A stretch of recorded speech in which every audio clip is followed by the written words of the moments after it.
You cannot be intentional, selfish, and in control of time when you have something like an open door policy.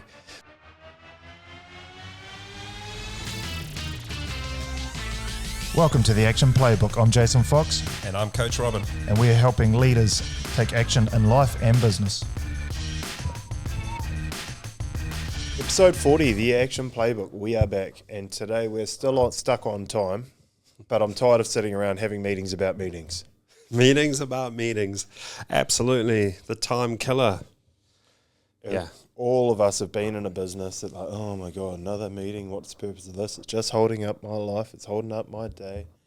Oh, we discussed all the stuff in last meeting. We're still having the same conversations and nothing's been done.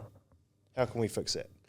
Well, I think the first thing I want to say, Jason, is that I see a lot of people really proud of the fact that they've managed to maintain an open door policy. Oh, yay. Yeah, right. We want to say to you, stop it. Yeah. Just stop it. Time vampires, constant. It is the most incredibly difficult thing to manage is an open door policy. And so you cannot be intentional, selfish, and in control of time when you have something like an open door policy. The problem with open door policy is people take advantage of it. Right, yeah. They actually use it because you say, right, I'm here, just come and ask me, right? And so an open door policy runs the risk of making people believe they don't have to think for themselves anymore. Why should they? Because all they have to do is walk over to, Jason's office, walk in, and all the answers will be delivered to them, because that's what an open door policy is. Yep. And I don't want to take any self-control on this. I'm just going to say, oh, boss, what should we do in this situation? Versus, you know what? I'm going to deal with this. Yeah. Knowing full well that the boss has got far too much on his plate. Doesn't need my distraction. And also just, did you see the cricket the other day? Absolutely. Valuable use of time. Valuable. But no one ever. Yeah. And that's the problem with open door, is you can't control what someone's going to say if you've got this open door policy, right? So how do we fix this? How do we deal with it? How do we eradicate that behavior and that time vampiring and turn our time into something more productive? And I've got a couple of ideas I want to share. Okay. Right, cool. So I think the first thing is people need a platform where they can share their ideas or let people know what's going on in the business. So, they might want to hear from me what I've been up to. And likewise, it's important for me to hear from them what they're up to, so that we know that we're all heading in the same direction and that we're working together and that we are, trustworthy in terms of delivering what we say we're going to do. So that meetings are imperative. The right meetings with the right people, with the right agenda, is really imperative in terms of getting time back and making sure that the intentionality of time spent is in the right place. So create the platform. Now here's the trick. It's got to be done consistently. You can't just say, right, we're going to have a team meeting on a Monday, but not next Monday, because next Monday, is a little bit busy and my kid has to be picked up from school. So we're not going to do next big Monday, but definitely the Monday after, right? That doesn't work. It's got to be like regular as clockwork. It's got to be, everybody knows when it's going to be. There mustn't be any question marks. You don't want anyone, not arriving thinking, or saying, I thought it wasn't happening this week. I thought somebody, so it's got to be like in that calendar and it's immovable, unless there's an emergency. The second thing that really makes those meetings work, right? And you don't want to spend 2 hours in the meeting, right? You want to try and get that to like 45 minutes, 60 minutes, that's it. The second way to make that happen and make that work is to send out the agenda beforehand. So everybody knows exactly what's going to happen, what's covered, what is being covered and what they need to prepare coming into the meeting. from the meeting. So the meeting has to be minuted, right? Because there's always like, no, I didn't say I was going to do that. I said I'd do 3, not 5. Where'd you get 5 from? You can go, well, hey, you did. We minuted here. You said you could do 5 or 6. So where's the 3 from? So we want to minute that. It's really good governance just to keep track of what is discussed in meetings. Sure. You can call back on it, but it also shows how things have progressed, and you can always refer new staff that come in to previous meetings, minutes. Because we're talking about time mastery, that minuting it doesn't necessarily mean that your admin lady's sitting there writing notes the whole way. You can actually use AI now to record the entire conversation and then minute it out. So cut things down, make it real simple on yourself. Make it simple on your whole team. Everyone's busy. 100%, and I know the AI will even pull out the action items and create an action items list or a to-do list that comes out of it, right? And that is actually the next level of that meeting is you want to minute it, and then you want to make sure that it's tracking the action items that come from the meeting. So who's going to do what by when, right? The who, what, when. Those are the key things you want to get out of a meeting, right? And then this was something that I learned in my business. We developed this. It didn't just happen overnight. We developed into a meeting process that was really effective. So when we first started out, we would meet, and it was literally just like, I'm going to talk for the sake of talking so that people think I'm busy. And that evolved over time to a point of, okay, listen, I'm just going to give you what you need to know that is important for you to be able to do your job.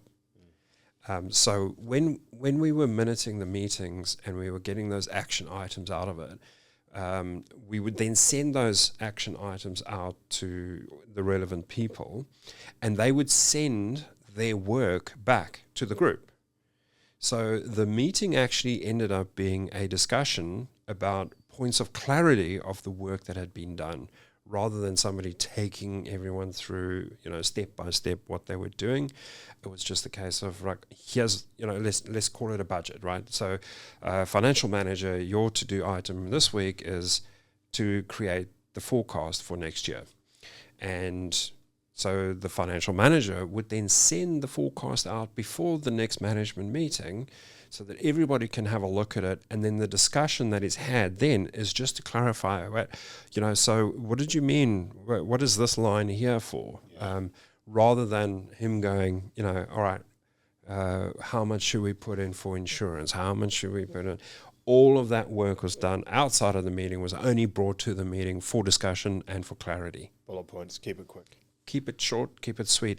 And that's how we could run a meeting, in sort of 35 to 45 minutes, where, we were running a business of over 100 staff and millions of dollars moving around. Sure. But our management meeting was every week, regularly, but it was 35 to 45 minutes. That was it. So very effective use. Stop the open door policy, but create a controlled environment where people can actually share their ideas, because that's important. There needs to be a platform so that people, A, know what's happening in other areas of the business, and B, ideas can be shared. That is really important. So create the environment, create the platform, stop the open door policy, and then when people come knocking, because there's going to be, especially if this is a new policy you're implementing, people are still going to come knocking on the door because that's what they're used to doing. And remember, you've done a great job in helping training them not to think for themselves. Yeah. So by changing that policy, stopping the open door, the imperative after that is to make sure you say to those people, that's a great idea.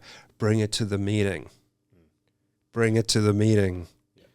Just because they, have a great idea. And sometimes you do have to. Sometimes you have to stop and listen, or action something straight away because, there's a customer complaint and it can't wait a week till the next meeting.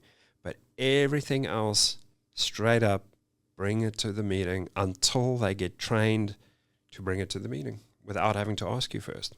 I bet you when you're doing that as well, a number of staff would go, is that actually a great meeting? Do I want idea? Do I want to bring it up in front of everyone?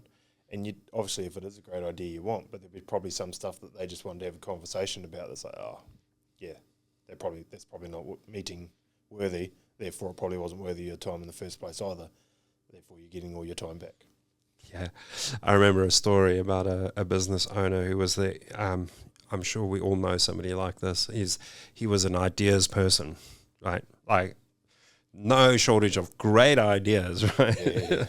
And his team would actually get a little bit frustrated with him because it was just like shiny object after shiny object all the time, and so they were just kind of running around chasing their own tails most of the time. And so the team got together and figured out that what they were going to do with him was that they were going to create an ideas board, and every time he came up with an idea, they would get him to write it on the board.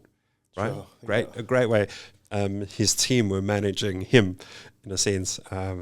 Anyway, so every quarter they would sit down and they'd review the idea board, and they'd go through and cherry pick the great ideas that they wanted to put into the plan, moving forward for the next 3 months, right? And so the great system worked really well. But what was really, really interesting and probably not a big surprise to the team, but certainly was to the business owner, how many of the ideas that were great ideas at that time ended up being, who came up with that idea? That's stupid. That's never going to work. Yeah. You know, and you could have wasted a whole lot of time had you and the team been chasing those ideas around. You know, so intentionality, eh? So we covered pretty much everything on that. Yeah, I think so. I mean, I think the big key thing is to always come out of. So once you've created the platform for people to be able to share ideas and let everyone else who needs to know what's going on in the business or in your area in the business, is just to make sure that you take those to-do items or the action items from that meeting. Put them in a list, share them with everyone so everyone knows, okay, right, you're going to do this by Wednesday. Jason's going to finish this by Wednesday next week. Fantastic. You can then feed back and say, right, here's what I've done. My job was to do X, Y, Z. Here's the homework that I've done. I'm sharing it with everyone. If you have any questions, bring it to the meeting. And that is the most productive way that I have found has worked well for me in my business when I was running around managing 100 staff. Boom. There it is. Good job. Right.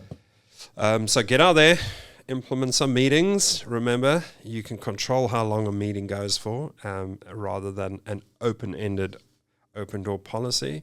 So get out there, take some action, get those meetings set up. Boom.